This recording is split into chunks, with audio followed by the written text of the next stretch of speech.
All right, welcome everyone. Thanks for tuning in to this episode of the Hawaiʻi Retirement Show. Today's guest, we have Roger Whitney. Roger is a certified financial planner, co-founder of Retire Agile, founder of the Rock Retirement Club, host of the Retirement Answer Man podcast, and just great guy and a lot of knowledge in the retirement space. So we're excited to have you. Thanks for joining us, Raj.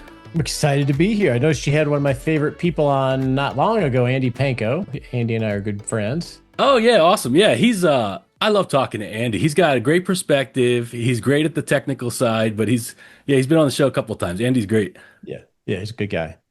Excited to be here. Awesome. Let's start off with I kind of want to tell listeners, for those who don't know, a little bit about kind of yourself with the Rock Retirement Club and the Retirement Answer Man podcast. So if you want, can you just tell us a little bit about the Rock Retirement Club, what it is, how it all got started, and what it's evolved to?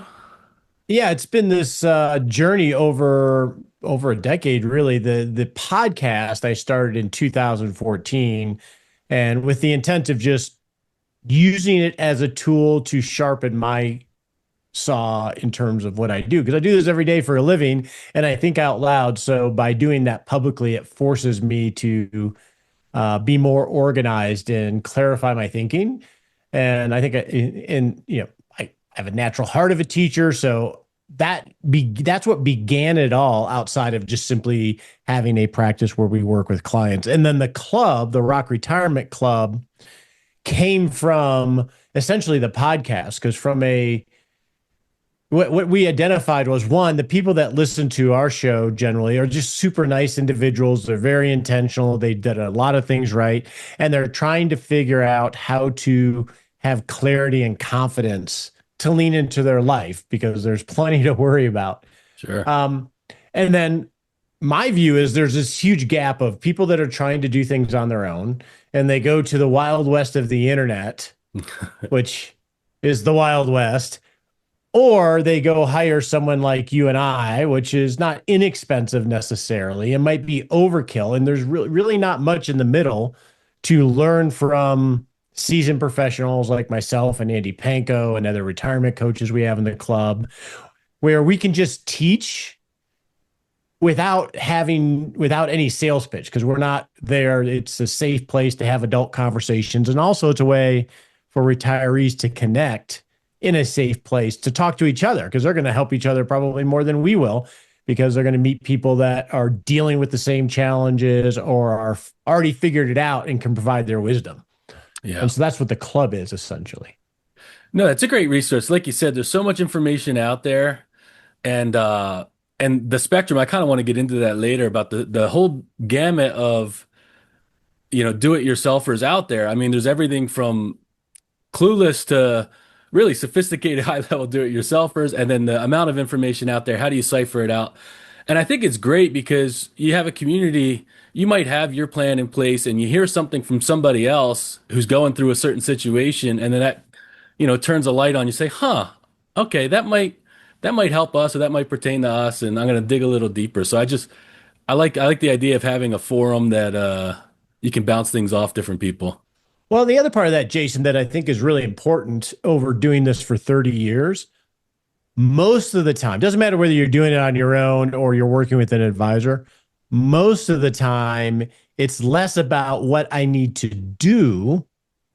It's what I should stop doing or paying attention to. So it's more, you're going to get more benefit typically in your retirement plan and in the quality of your retirement, the more you subtract than add the next idea. Yeah, I love that. I love that theme. One thing I always come back to is Bruce Lee quote is as complicated as necessary, but as simple as possible. And that's how I approach kind of everything. Is I think he riffed off of Einstein in that. Is that an Einstein? That's the other thing. But it's similar. It's I think Bruce Lee said something similar, but they all riff off of the same concepts. Sure. Well, that's the thing with the internet too, is so I go on the internet and I find this great quote, and maybe somebody with good intentions misappropriately credit it to somebody else, right? And so now I read it and I think, well, that's Bruce Lee, right? But the same thing applies to searching for information for retirement planning, financial advice. Is good intentions, but maybe a little, deviated from the truth or a little missing a couple of points. And then people come down this rabbit hole of, well, I thought I had it figured out, but I got the wrong information. Yeah, well, a lot on the internet and one is it's funny with quotes when you mention that because having done the podcast for so long and having so many people listen, I get called out. They didn't say that, and so I've actually gone down etymology rabbit holes on words, and then really getting to the source of a quote, and because a lot of this stuff gets repeated. But I think the broader point that I think you're really hitting well is it is extremely easy for anybody to sound like they know what they're talking about without actually ever having done it. And Yes. when you're searching on the internet, we're in this, and I think of the internet as this massive sales funnel where everybody's trying to get you to do something, whether it's watch their video so they can get ad revenue or hire them or whatever it is. And it's very easy to sound like you know what you're doing, even if you've never done it. I use this as an example in the podcast a few years ago where I was demonstrating the fact, and I went off for about 5 minutes about being a pilot. And I talked about all the aspects of being a pilot. And then I revealed that I don't know anything about flying. You would not want me to be a pilot. And I actually have somebody on my team who is an Army aviator who, when he listened, he's like, dang it, Roger, I thought you were serious. And this guy is an aviator, and he thought I knew what the heck I was talking about. And that, why didn't you never ever tell me you were a pilot? And I don't know anything, the first thing about flying a plane. So it's so easy to listen to someone or read something and think you're getting condensed wisdom when really all you're getting is a parroting of what they read on AI or from something else that they heard. And that's really dangerous Oh, because the devil's in the absolutely. details. Oh, absolutely. Yeah. And that's a real issue for retirees or people approaching retirement or even just young people doing their own financial planning is really, I mean, I think the issue of our time for financial planning and retirement planning in the current time period is just knowing how to sift through the information, knowing when the complexity does apply or doesn't apply, knowing when to chase the shiny thing and not, and knowing what applies. It's difficult. I don't know how to best go about it or correct it, but it is an When interesting. and I also think, Jason, this applies to the consumer trying to get information, but I'll be relatively blunt here. I think the advisor community is equally subject to that because the typical advisor is not simply in the business of giving advice and working with people. They have to manage staff, they have to hire, they have to prospect, they have to market, etc. And so the amount of time they have available to actually practice their craft is pretty tight given all these other things. And so what we end up having is even the advisors are looking at surface information because they're juggling so many balls in the air, and that's dangerous. And then add another layer on it compared to what you and I do when it's specific retirement planning. Almost every advisor that I come into contact doesn't specialize in anything. They're Mhm. really general practitioners, and this whole CFP curriculum is primarily driven on accumulation. When you're trying to build your wealth, and that's like a general practitioner if you were to go to your doctor, to get your checkup. Well, retirement has its own unique set of issues that a lot of advisors can talk about and are aware of, but they don't specialize in it. And so you get a lot of instances of the general practitioner practicing, plastic surgery as maybe the extreme example, et Right, right. cetera. No, and that's a great message to the listeners is you know, you can't know everything about everything. The last episode I did on here, I had Tracy Lonesberry, who he specializes in annuities. This is what he does, and he specializes in educational, like kind of breaking it down, and he does a great job at it. And I'm familiar with annuities. I think they play a small part in a retirement plan. They can for the right person. I'm not anti annuity. I'm not pro annuity, but I could easily go out there to a consumer or to somebody on the street and I could act like I am the leading expert in annuities because I know the jargon, I know how to talk about it. But I know that annuities, I mean, if you really want to dive into everything that's out there, I mean, that takes a lot of time to keep up on and to stay on that. I know high level, I know how to dig into them. But just like you said, there is all these things to expect to be an expert. on everything student loan forgiveness and student loan planning, as well as IRMA and tax planning, as well as you know, grits, grats, and gruts of estate planning. It's like, whoa, whoa, hold on here. But retirement planning is a niche in itself. Yeah, and it's interesting if you walk, and I actually have a resource of how do you interview a retirement planner to find someone that has, that is competence and how to ferret out and tease out. And a lot of it has to do with the mastery journey. If you think of first, you have a lot of unknown unknowns about things, right? And then you do some research and you look at topics, and then you have a lot of unknown or known unknowns, right? You start Yeah. to understand what's out there, but then you start to build in, the early parts of the mastery journey. You start to build a lot of confidence early. And oftentimes it's overconfidence Mm, because you think you have it all figured out. And people that are farther along on the mastery journey actually become more humble because they have a lot of known unknowns. That's where I meant to go with that. And so they actually become more humble and curious because they realize the depth of things. And that's really important because you can get someone that sounds super confident, and yes. that may be faux confidence, or it may be that they just haven't gotten to, wow, there's a lot of other nuances here. We could go down any particular topic on Roth conversions. I'll use, like Ed Slott, who is a well-known tax presenter. And he does a lot of great things for the industry. But if you talk to Ed Slott, you always do a Roth conversion. That's essentially his message. Well, if you always do something, that's actually a danger sign. There's no curiosity happening there if somebody thinks they have it all figured out. And it's actually probably wrong. You don't always do a Roth conversion. Actually, not that often do you do one, but that certainty is sure attractive. Yes. And two things there. One, I love Brazilian Jiu-Jitsu. I do Jiu-Jitsu. I'm early on. I'm not claiming to be an expert. But one thing you see is you start to get a little bit of skills and you start to learn a little bit. And suddenly you got confidence. Okay, that you're walking a little more tall. But then you realize there's so many levels to this thing. And you actually are like not even step one of a 100-step journey, but you get this confidence by starting to learn some moves. The second thing is, That's a great example, and everybody listening probably has something, whether it's their career or their hobby, where they've gone through that same feeling. yeah, and the financial advisors go through it the same. Financial people who give financial advice, or whether you're in, portfolio management. I'm sure every field, right? But the other thing that you mentioned there was with Ed Slott and the Roth conversions is here's the other thing when you're sifting through information is you can get really credentialed, really expert opinions who believe strongly in something uh, that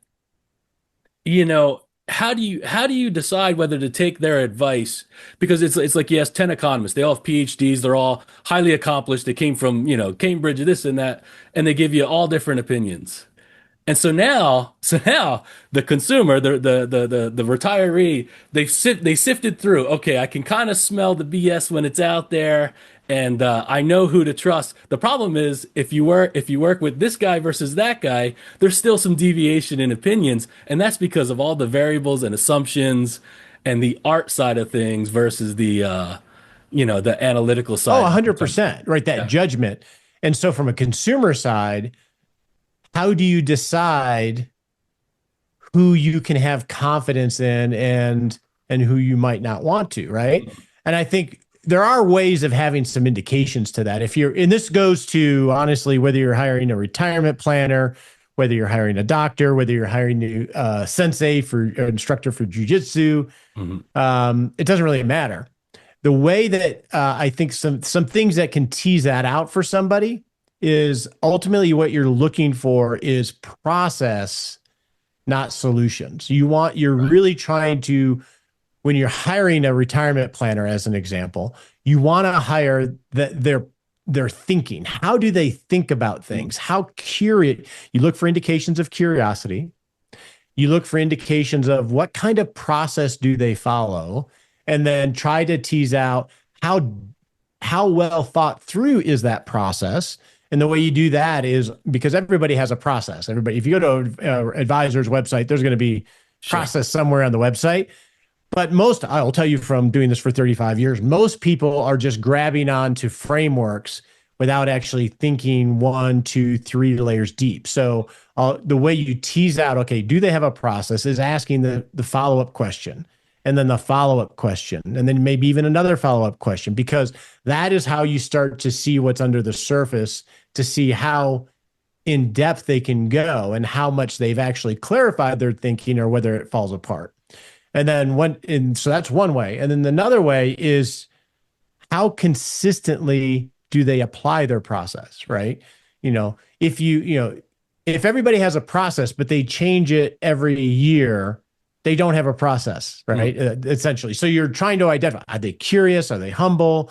Do they have a process? Is it well thought out? What are indications that this is all they do and they're just like Groundhog Day? They repeat it every time. Though, if you start to lean into those things, you're going to have better chances of outcomes. And especially early on, another indicator is the quicker they come with solutions, that's a warning sign. Because advice, give me advice. Advice is a high bar. I know because you do this for a living. Right. Is I need to observe a lot of who you are, what's going on, to get advice. So if you think of a doctor, Jason, I won't rant here. I'm sorry. No, yeah. If you have a pain in your arm, let's say it's very acute, and let's call that pain Roth conversion or taxes. You're going to go to the doctor. This hurts, fix it, fix it, fix it. All you care about is it being fixed, the tax pain being fixed.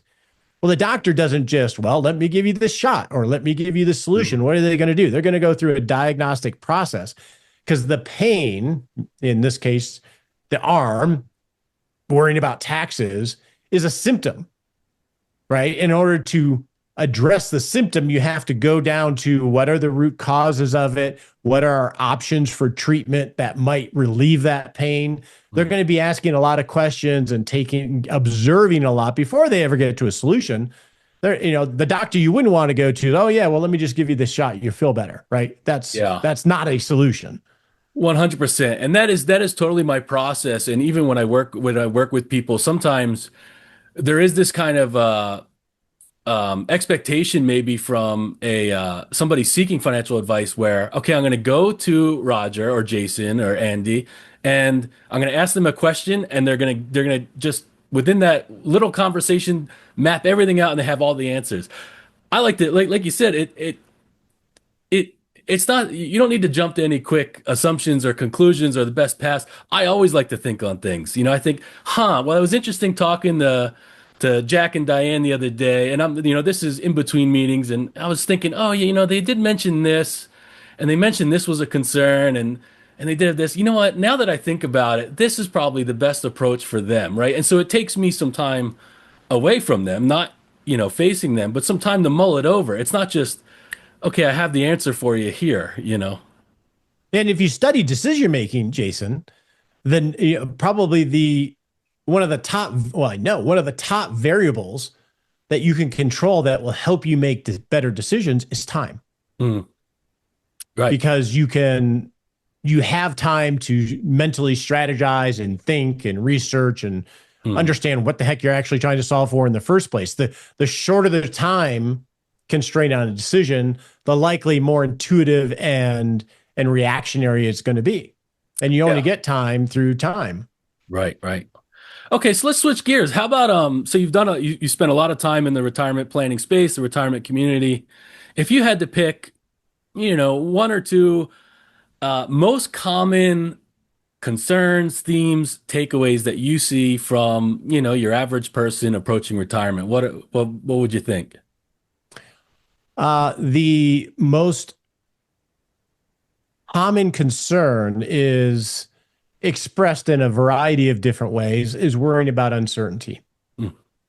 Worrying about uncertainty now, whether it's the markets or the economy, worried about the uncertainty of the future, whether it's inflation and the markets and the economy, worried about health.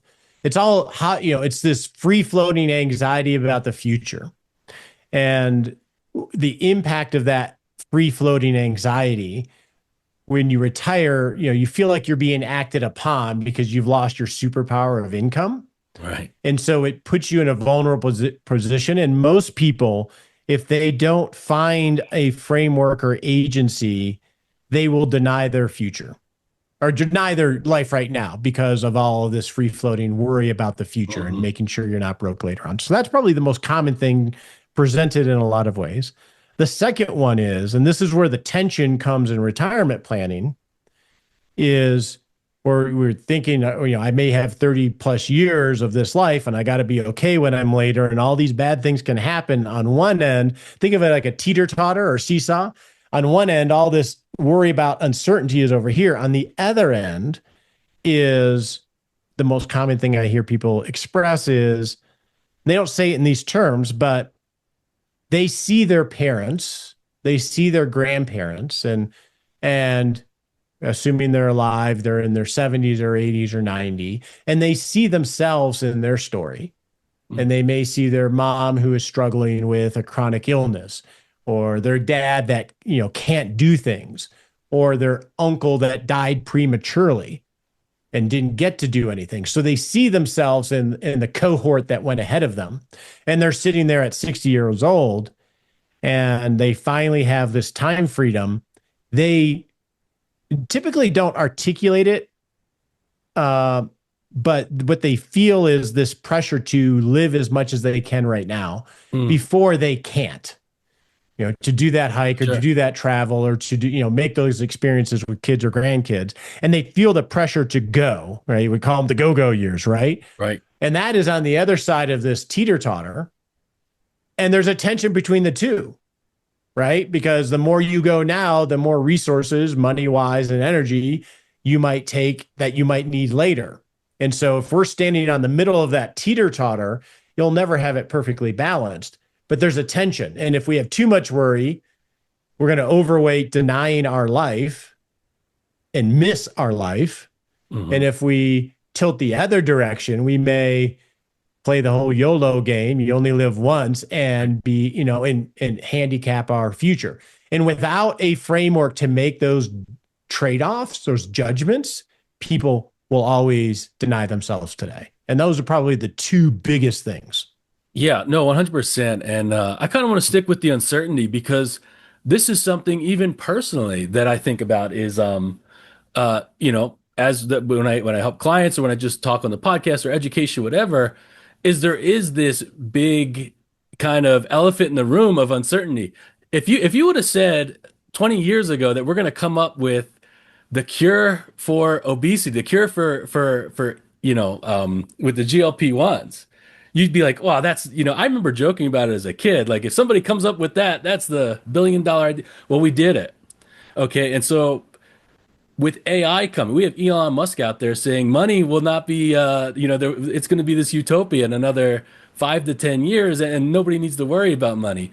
And the thing with all these possible outcomes that you get when you just absorb all this content, is that the probability of that happening is not zero.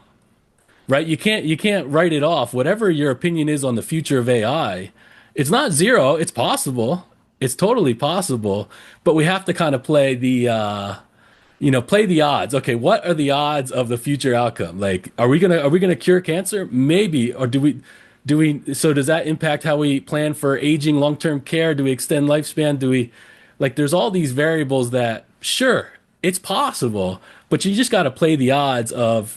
And all we can use is historical context, right? Because if you start playing the what if games, well, that's a perpetual, endless game of what if this, what if that, what if this war, what if AI does this. So you can only use the information available. Does that kind of make sense with uncertainty? It does to a point. Like, let's talk like the GLP-1s. I would argue that it hasn't solved obesity. Sure. It hasn't. Sure. One of my favorite quotes is Thomas Sowell, who says, there are no solutions, there are only trade-offs. Fair. I love it. Yeah. Right. So if we take GLP-1s, they do help people lose weight. And for those that, and weight is one of the biggest determinants of heart disease and everything else. So there is a lot of benefits to those, but there are a lot of trade-offs that we give in order to say take a GLP-1 that we don't really need to get into in the context of this. I'm not Sure, just sure. even talking medical side effects. Right, right. The way that I view thinking about the future, usually the way it presents, is less about AI and the money going away and everything else. It's I could make a rational case, and I've had clients do this. I've done this to myself over the decades, especially in 2007 and 2008. I can make a rational case for really bad things happening to the economy, to the dollar, to inflation, to the solvency of the government, and they will all be extreme. They will all be very logical, Hmm. right? I can make those cases, Right, right. and the difficulty with those kinds of cases, and I think it was Mohammed El from PIMCO years ago, is that it doesn't matter if it's unstable. It can be unstable for a long period of time. Well, I mean, lifetimes. And if you and I've seen people paint themselves into corner, whether it's inflation, long-term care, or whatever, Right. is they make this significant case for this bad thing to happen. And the problem with extreme outcome thinking is that it's all about timing. And if you paint yourself into that corner, you're almost forced to make decisions as if it's going to happen. Mm-hmm. And we saw this in 2007 and 2008, where people got out of the markets and never got in again. We saw it with cryptocurrency for a while. Everybody's going into crypto for a while. I've seen it in over my years, I've seen it in all sorts of iterations. But if you get the timing wrong on your prediction of this bad thing happening, you're just paralyzed. So I think a better way to approach it, and I'm doing a series on health or Social Security in September. And the first thing we address is the fact that in 2032, if nothing happens, that benefits are going to go down by 22% in theory. Mm-hmm. Right, right. Right. And if you're 60 years old, that's about the time you're going to be claiming Social Security. And it's scary. Mm-hmm. Right. What do you do with that information? Well, I would suggest that rather than trying to figure out what the future holds, which is a loser's game because it's predicting the future, which nobody can do. I don't care how many letters you have behind your name. We're all smart. Right. Everybody is smart. Sure, sure. I'm not impressed with smart, to be honest with you. Right. Because it's just guessing the future. If you can't predict the future, how do you build a framework that allows you to make lots of little decisions to navigate as life unfolds? Right. Whether it's money going away or crypto or high inflation, better to have a system to just almost ignore what's going to happen and just keep making little changes along the way and have incremental change. And the reason I think that's the best way to do it is that's the only thing you can control. Yes. And now and a lot of retirement planning and life planning in general is an exercise of time management. If I'm not freaking myself out about things that could happen, all the boogeymen that are always going to be out there, I've just saved myself a lot of emotional energy. I'm probably going to have a better life, and I'm going to have a heck of a lot more time to be better at little decisions and in iterating as I go. That's the only way I know how to do it. No, I love it. Right. Because like you said, you can make a compelling case for whatever the apocalypse du jour is, right? Whatever the national debt, right? Oh, eventually US currency, you can make a very sophisticated, compelling case of, doom and gloom. But like you said, I think the adaptability and flexibility and not reacting off of fear, right? Because if you let fear instead of logic be your only, reason for decisions, then you're not gonna make a lot of maybe sound decisions along the way. And let's be clear, all the smart people, whether it's economists, whether it's politicians, think tank people, professors, I don't care who it is demonstrable, or investment managers, they have a horrible record at predicting the future. Sure. But what they play into is, as a human, like me, Jason, and you, we're broken and we desire certainty, and we are attracted to it like a fly is to a light or mosquito or whatever the heck it is. I mean, we will naturally get pulled towards it, and that generally can get us into trouble. So that's a good segue into and you've been doing this a lot longer than me, is this hyper optimization in the retirement planning space. And maybe that's because I live it like yourself and I'm really in it. But with the tax optimizations and you're running all these projections and you're really trying, you're IRMA and you're really trying to manage the income and all. And I love like Andy Panko says this a lot. It's more about directionality than trying to get it right. The only way you're gonna know if you made the best tax decisions is right before you pass away. You're on your You still deathbed. may never know, Yeah, you right? still You may never literally. know, right? But there is how do you combat those who are hyper focused on optimization? Okay, I got my spreadsheet. I don't want to pay a single cent more. I want it down to, it's just hard to do.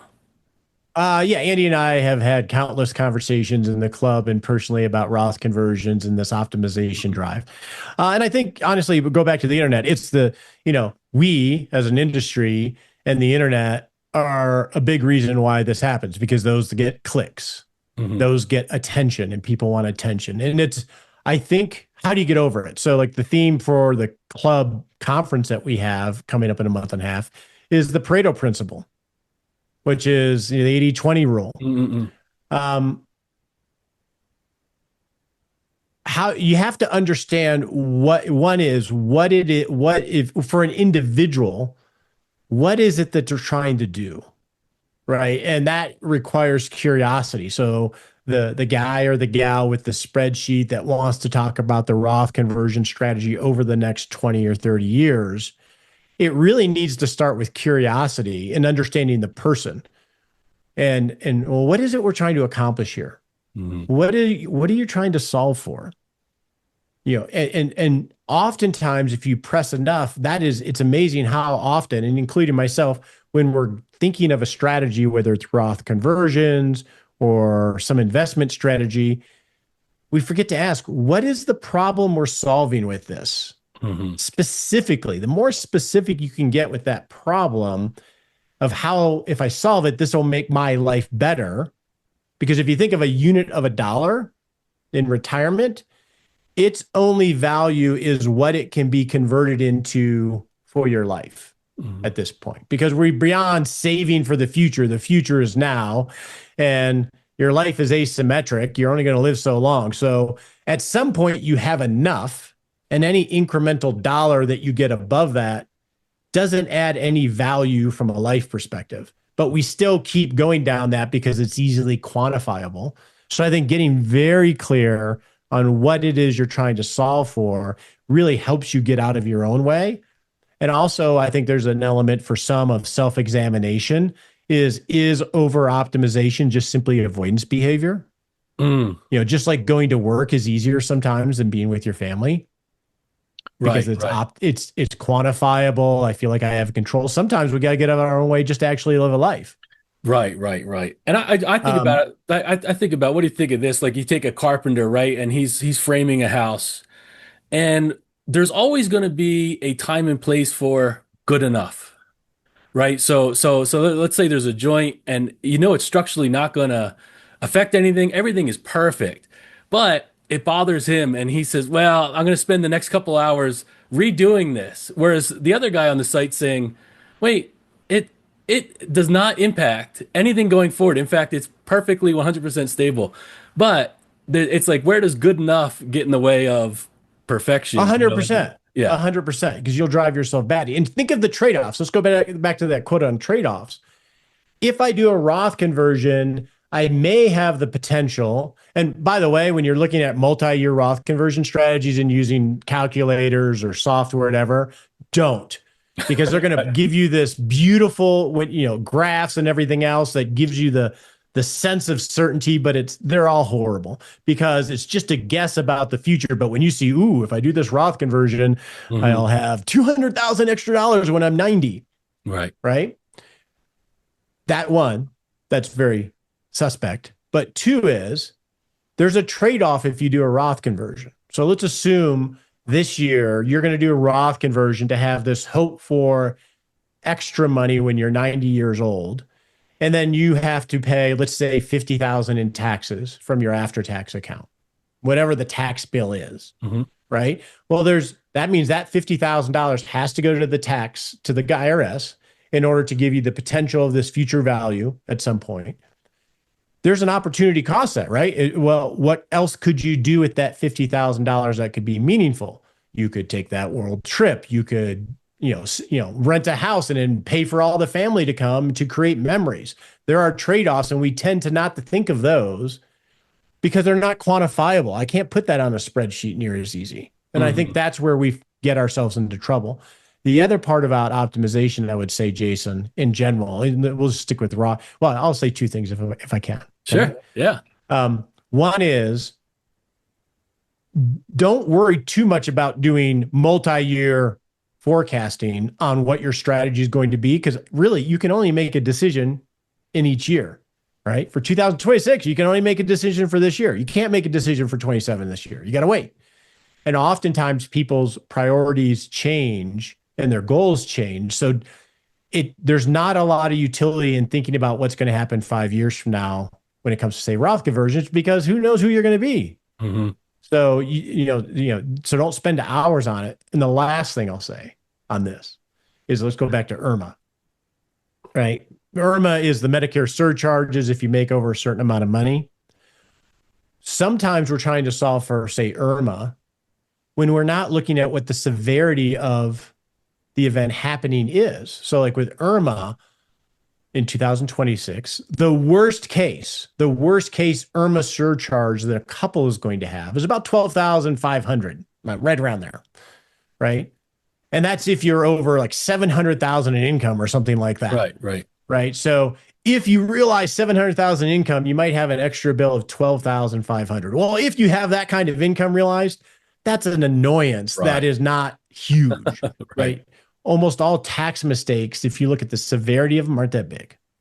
Yeah, no, 100%. And the IRMA thing, like even the first few brackets, I mean, obviously if you're on the threshold, if you're right there, then yes, it matters. Oh, But if you're sure. over, we're really not talking, I heard somebody mention it, like if you look at it as like a percentage or a tax of how much of your income is actually going to it, it's actually minor. And again, this is where I don't want to come off sounding like it's not important, right? Like good enough versus perfection. Obviously we want perfection, but it's kind of not. It's a matter of degree, Yes, right? right, It's like we right, don't right, want to, like you said, we don't want to unforced error. We don't want to unintentionally trip over an IRMA threshold and realize, oh, wow, we couldn't have if we just would have done this. We want to be smart about it. I'm not right, saying that.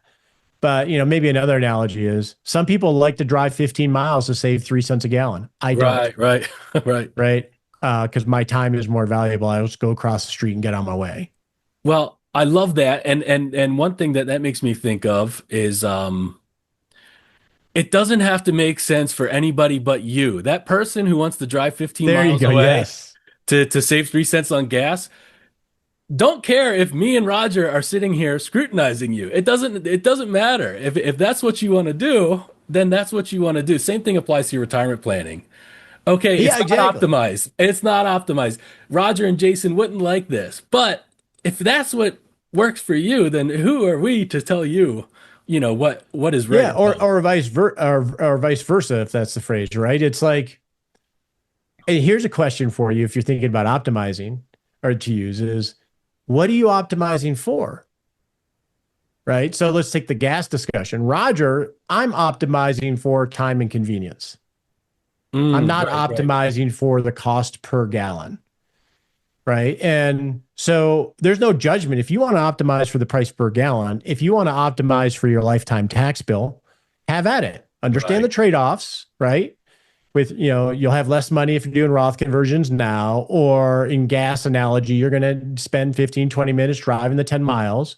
That is the trade-off. And if that's a good trade-off for you, I'm happy. I'll help you do it. Hmm. But, oftentimes we don't define what we're optimizing for, and Yeah. everybody's going to be different. As an advisor, I have my biases, but part of observing and understanding people and doing that diagnostic is helping. What are they trying to optimize for? Hmm.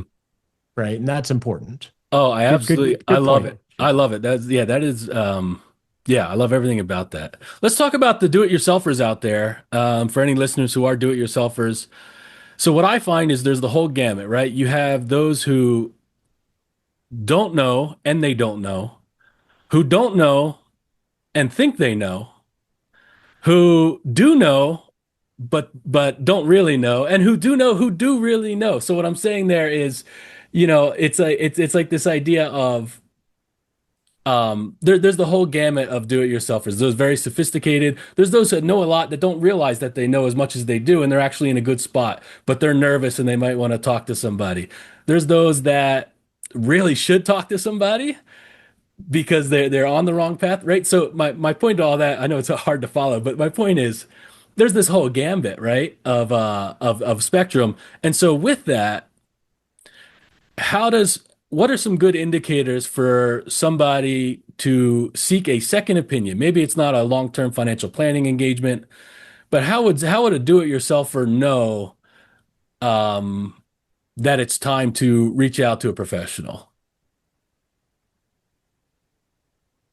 I think Is there any direct indicators that you can think of?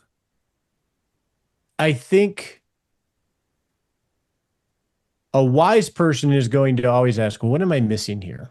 Mm, Right. And a lot of times it's less, and what I have discovered is it's less of an intellectual problem than a crisis of confidence. yes, Um, like that. I've had thousands of conversations in the club and over the years, and with people that are financially fine from my perspective, but they lack a crisis of confidence because they don't have clarity of exactly how their life is going to work. So, how do you choose to engage a professional or not? It's a difficult decision. I think because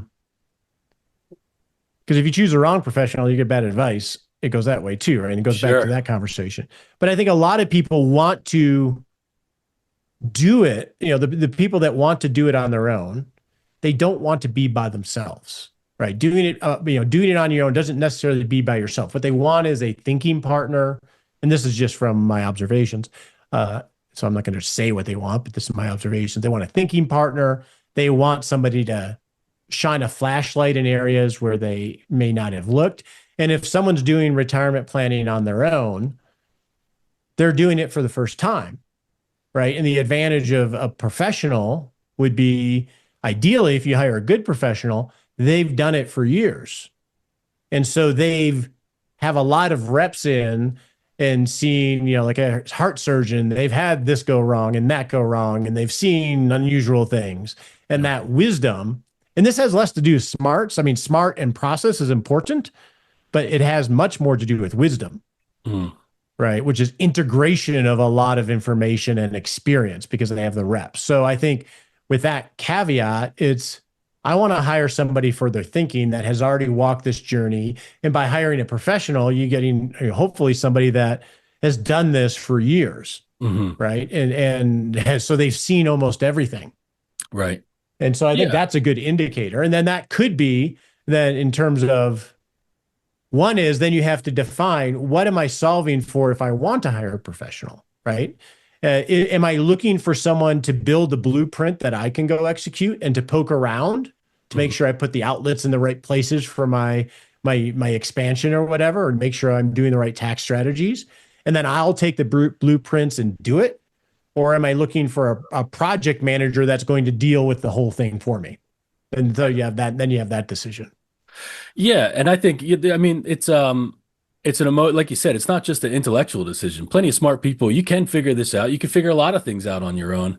I think the old stereotypical dad on a vacation who gets lost and refuses to ask for directions, and wants to figure it out themselves. Nothing wrong with that. If you wanna, chip away at this thing and be a do-it-yourselfer, what I lean towards, and this isn't a selfish plug because I'm living this space, but I always think it's a good idea. There's certain course corrections you can make if you're not making them early on, like in your 40s and 50s. Let's say you're not investing correctly. Nobody's sat down and kind of gone through, how you should be invested. How do you think about being invested in your 30s, 40s versus, in a distribution portfolio? Maybe, you know, I guess my message is, and again, I'm not trying to selfishly plug, but don't be afraid to ask because unfortunately, I think the advisor industry, it has a bad rap.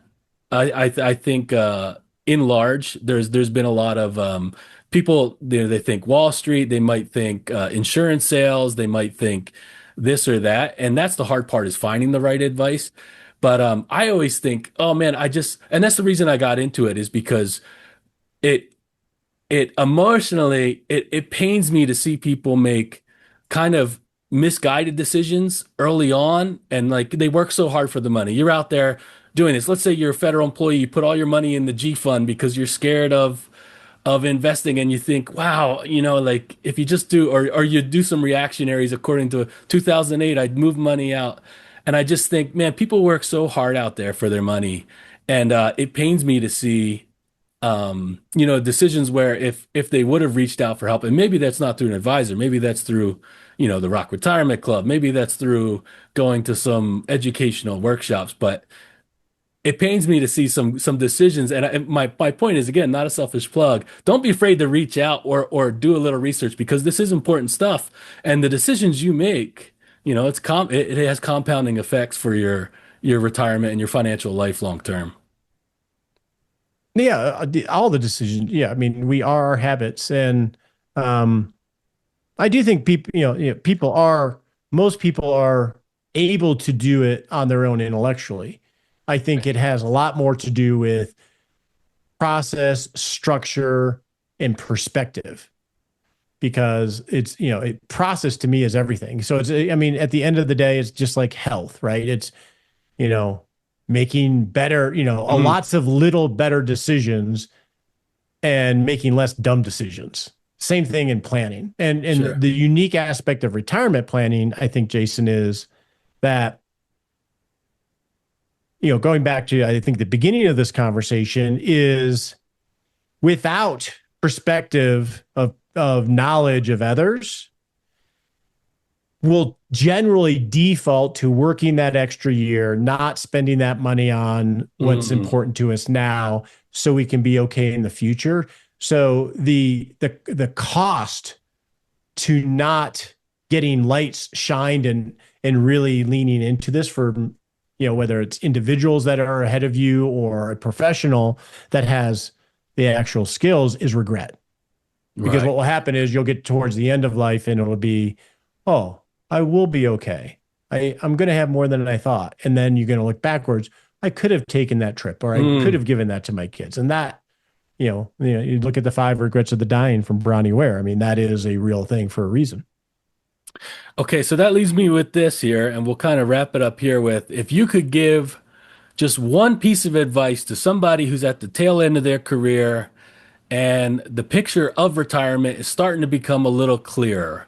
They can kind of see the writing on the wall, they're approaching. What would that piece of advice be? It's a very broad question, Jason. It is. So let's just From think somebody's trying to piece it together. Somebody's got from the a parts. Yeah, okay. you could take it to a Okay, we're gonna personal go on the level. financial realm. Okay. Let's assume that you've had your pedal to the metal and you've been saving for decades and you've probably had a very growth oriented portfolio because that has served you well because we've had almost all bull markets in your lifetime Mhm. and you're within 3 to 5 years of retirement. The most important thing you can do as you're approaching retirement is take the foot off the gas. And what I mean by that is start to build liquidity and start to get a lot more conservative sooner than later. Mhm. And an analogy you might think of is growth has served you well for decades. And now you're coming to a blind corner of retirement. And there's a lot of known unknowns and a lot of things you don't know about the financial side of creating paychecks, the non-financial side of losing the agency that a paycheck gives you and what that does to your confidence. Mhm. And just as if I mean, here in Colorado, we have twisty roads all over the place. And when you come or when you're on twisty roads, what do the signs say? Hey, twisty roads ahead, slow down. Right. And slowing down in this perspective would be take less investment risk and build cash. And what that will give you, yes, you may lose returns in the market, but what that will give you is optionality and time to react as you discover what's around the corner. And then you can figure out retirement, find your sea legs, and then maybe you can speed up again from an investment standpoint.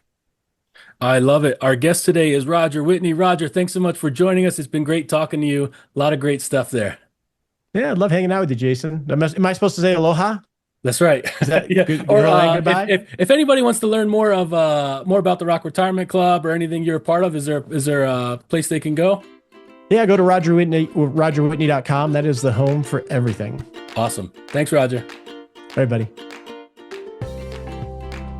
The opinions and statements presented on this show are for general information only and are not intended to provide specific advice or recommendations. Never make any investment or financial decisions based on information offered on this show without first consulting your financial, legal, or tax advisor. All economic and performance information mentioned on the show is historical in nature and is not indicative of any future results. All indices mentioned on this show are unmanaged and cannot be invested in directly. All information is believed to be from reliable sources. However, we make no representation as to its completeness or accuracy. Lastly, all opinions expressed by Jason Cutitta and any guests on the show are solely their own opinions and do not reflect the opinions of or are endorsed by Toba Financial.